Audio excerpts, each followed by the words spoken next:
Golden view या ठिकाणी दाखवला.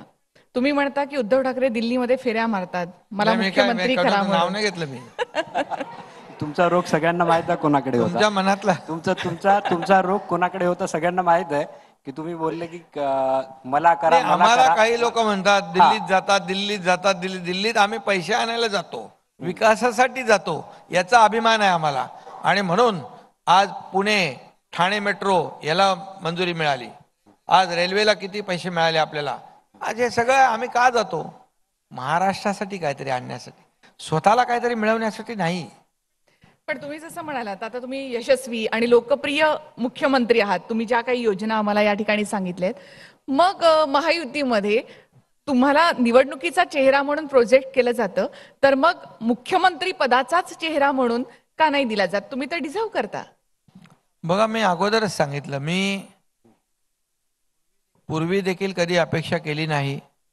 मी काम करत राहिलो, मला काय मिळेल या अपेक्षेने मी कधीच काम केलं नाही.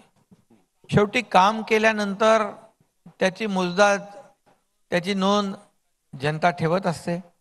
आणि म्हणून आजही आम्ही आमच्यामध्ये महायुतीमध्ये मला काय मिळेल यापेक्षा मी काय लोकांना देईन हे धोरण माझं आहे. त्यामुळे मी काम करत राहणार. या निवडणुकीमध्ये येणाऱ्या जे काय 2.5 वर्षात 2.25 वर्षात जे आम्ही काम केले, राज्यामध्ये विकास केला आहे, कल्याणकारी योजना केल्यात, या राज्यातल्या सर्वसामान्य लोकांसाठी काही ना काही करण्याचा आम्ही प्रयत्न केलाय. प्रत्येक क्षेत्रातल्या माणसांसाठी केलं. आणि किती लोक आले, किती लोकांचे प्रश्न सोडवले. आज 600 निर्णय आम्ही घेतले 60 कॅबिनेटमध्ये. एवढं आहे, म्हणजे एवढं काम.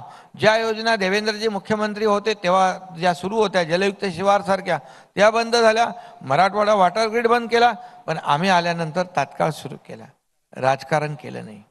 आणि म्हणून यामध्ये एवढंच मी सांगतो, राज्याचा विकास हे धोरण आमचं आहे.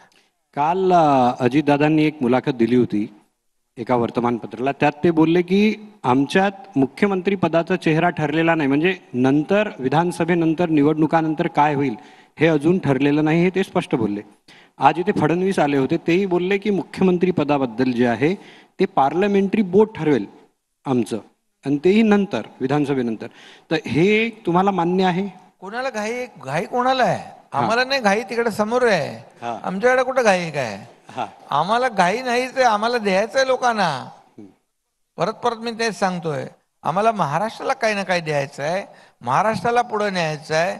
वैयक्तिक स्वार्थापेक्षा आता बघा, आता त्यांचे सर्व सहकारी महाविकास आघाडीचे, त्यांनीच कोणाची गाडी कुठे साईड लाईनला लावली का कारशेडमध्ये टाकले ते तुम्ही पाहताय. पवार साहेबांनी त्यांच्या पुस्तकातही लिहिलेलं आहे काय सगळ्या गोष्टी. आता आम्हाला काय त्याच्यावर बोलण्याची काय गरज आहे का? त्यामुळे आमच्यामध्ये कुठेही काही असं स्पर्धा नाही, वाद नाही, काही नाही. शिंदे साहेब, त्याचं असं होईल ना की जर तुम्ही निवडणुकीचा चेहरा आहात महायुतीचा, जर महायुती जिंकली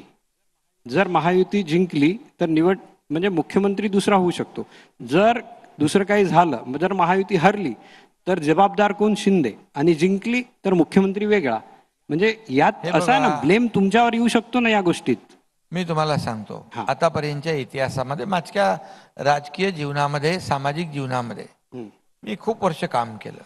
मी ग्रासरूट पासून आलेलो आहे. एक सर्वसामान्य कार्यकर्ता ते या राज्याचा मुख्यमंत्री मी झालेलो आहे. मला सगळे खड्डे टोपे सगळं माहीत आहे, उतार चढाव मला सगळं माहीत आहे. संघर्षातून मी इथपर्यंत आलेलो आहे. आणि मी आपल्याला सांगतो, जेव्हा जेव्हा असे प्रसंग आले, जेव्हा काही यश मिळालं, तेव्हा मी माझ्या सर्व सहकाऱ्यांना यशाचं श्रेय दिलं. जेव्हा कधी अपयश आलं तेव्हा मी माझी स्वतःवर जबाबदारी घेतलेली आहे पूर्वीचं मी सांगतोय. त्यामुळे याच्यामध्ये श्रेयवादाच्या लढाईमध्ये हा एकनाथ शिंदे कधी पडला नाही, पडणार नाही. म्हणजे तुम्ही अशी एक क्रिकेट मॅच खेळतायत ज्याचे कॅप्टन तुम्ही आहे, पण जर मॅच जिंकली तर कप कोण उचलेल हे माहित नाही. जनता जनार्दन ठरवत असते सगळं. हे जनता जनार्दन जनतेचे न्यायालय आहे ना. त्यामुळे शेवटी मी काही म्हणण्यापेक्षा, मला काही वाटण्यापेक्षा जनतेला वाटलं पाहिजे. ही भूमिका आमची आहे.